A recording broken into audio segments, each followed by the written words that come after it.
Hiniling ng Independent Commission for Infrastructure nitong Miyerkules sa Department of Justice ang pagpapalabas ng Immigration Lookout Bulletin Order laban sa ilang mambabatas, district engineers, at iba pang individuals na konektado sa investigasyon ng mga flood control projects. Ayon sa ICI, layunin ng ILBO na pigilan ang pag-alis ng bansa ng mga sangkot habang nagpapatuloy ang investigasyon upang mapanagot kaagad ang may sala at masiguro ang katarungan para sa publiko.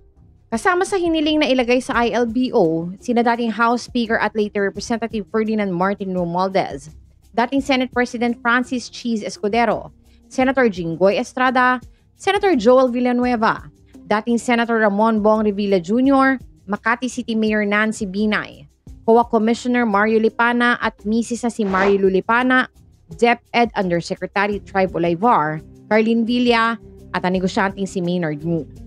Hiniling din ng ICI na isama sa ILBO sina Kong Roman Romulo, Kong James Ang, Kong Patrick Michael Vargas, Kong Juan Carlos Arjo Ataide, Kong Nicanor Briones, Kong Marcelino Teodoro, Kong Florida Robles, Kong Eliandro Jesus Madrona, Kong Benjamin Agarao, dating Kong Florencio Gabriel Noel, Kong Leody Tariela, Kong Reynante Reynan Arrogancia, dating Kong Marvin Rillo, Kong Teodoro Haresco Jr., Kong Antoinette Tudela, Kong Dean Asistio, Kong Marivic Pilar. Pinababantayan din sina District Engineer Lloyd Abusa Magalong, District Engineer Ramon de Bandera, District Engineer Johnny Protesta Jr. at District Engineer Arturo Gonzalez Jr. The timely issuance of an IBO is utmost necessity to enable the commissions to proceed without delay and to hold those liable accountable to the Filipino people, saad ng ICI Chairman Justice Andres Reyes Jr.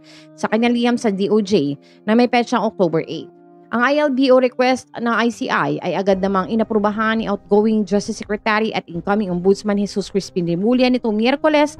Ayon kay DOJ spokesperson Assistant Secretary Nico Clavano, kalimitang nagbabakasyon ng mga senador at kongresista kapag recess ang Senado at Kamara de Representantes. Mag-a-adjourn ang Senado at Kamara sa Biyernes, October 10 para sa undas break.